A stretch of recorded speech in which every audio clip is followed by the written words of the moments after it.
So I just booked a flight without any plans whatsoever. And this is one of those things that I've always thought about doing because it sounded cool, being very impulsive. But never really gotten the chance to do it because there's always reasons not to do something. But lately I've been having a thought about how my life feels like it's stuck in a loop, or my daily routine already feels very, very repetitive. So I just went to Skyscanner and searched for flights out of Hong Kong and found this one. It might not be a last-minute travel plan, but perhaps there's something that you've been meaning to do for a while, but either didn't make time for it or were too afraid to do it. It can feel overwhelming to place yourself in situations without a plan. I don't know where I'm going. But it's okay to not plan every single detail and do things just because you wanted to. Sometimes the journey is more fun and meaningful when you don't know where a path leads or what the end result is going to be. First time over here, and full disclosure, I booked this trip around 3 weeks ago, so it wasn't like an overnight, spur-of-the-moment decision kind of thing. And while I don't really have a plan around here, I also sort of do. So I specifically booked these dates because it's also going to be the full moon week. So the plan is to photograph some subject here in Kumamoto, and the first target is going to be that in the background, which is the Kumamoto Castle. And hopefully the weather permits because it's a bit cloudy right now. So I don't know if the only plan that I have here in this trip is actually going to happen. I'm not saying to be completely unplanned in what you want to do. At least have an idea of the milestones you want to achieve. If you fail to plan, you plan to fail. But a healthy mindset will come from embracing changes in those plans and adapt. But the most important step in a plan is to start. Once you get the momentum going, it'll become easier and easier. I finally found a spot that should work with the moon alignment, but it's very, very frustrating because this side of the castle, I think, is under renovation, and they're actually blocking the castle. So I don't actually know what I'm gonna do now. So there I was, a failure in the only thing that I planned. But then I thought I was a failure while being in Japan. If I put it that way, it doesn't sound so bad.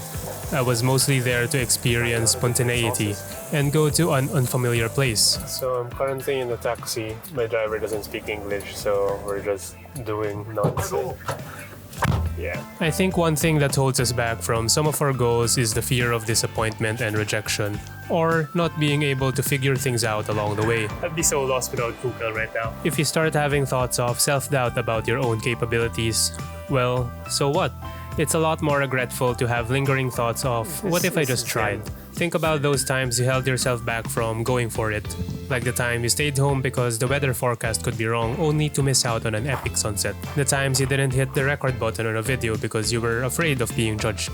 Or the times you should have just said hi to your crush. My long-lost brother, Kumamoto. Well, what's the worst that could have happened? So day 3 in Kumamoto and I have a stomachache. I don't know if it's from the food that I ate or something else, but it's not a pleasant feeling at all. Well, shit happens, but you gotta power through because you don't want to be that guy who flew all the way to Japan only to use their toilets, even though they're amazing. I'm sorry y'all, but I need to bail. Even just walking up and down the stairs of the castle was a bit too much for me. I feel really unwell. What this spontaneous trip made me realize is that you can always be very flexible and open to however you want to approach certain goals. Like eating McDonald's to cure a stomachache. McDonald's in every There's country. No pressure to maximize your day in a specific way or hit 5 tourist attractions in 2 hours. Otherwise, you're just wasting your day. I think it's a different type of experience if you allow yourself to be more open to the opportunities and possibilities from the uncertain. There will be challenges, but at the end of the day, it's up to you on how to face these moments of uncertainty. Do you just do nothing and weep in your misfortunes, or power through with convenience store food to fuel a hike to a volcano in the midst of indigestion? You can only plan so much in life, and you can stick to your script as much as you can. If you knew every single detail on how things will go and what to expect, I mean, that's cool. But isn't life more memorable because some of the moments we experience aren't guaranteed? So I hope those ducks are cheering me on for my moon plan tonight. We are not going to give this up. But I found an alignment spot randomly by the side of the road that will align the moon with the peaks that I wanted to align it with. But the problem with this composition is that there are going to be some power lines in the frame, but I'm going to take what I can get. An open attitude that welcomes uncertainty paired with a persistent spirit will sooner or later yield the memorable moments we live for and let you taste success in the form of Lawson chicken karage. This makes us feel a certain high, as if nothing can stop us now. I don't really know what to say, but I twisted my ankle. The misfortunes of this trip. Not fun. Well, if it's your last day in Japan with a broken foot, what do you do? I won't let this get in the way of me getting Kyushu ramen tonight. Definitely no regrets, not even a single letter. Was this trip perfect? Far from it.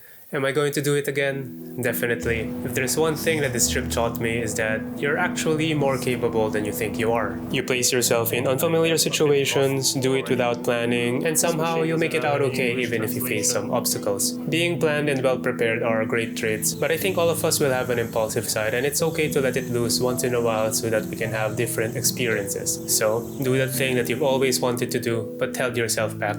You'll only regret it if you don't.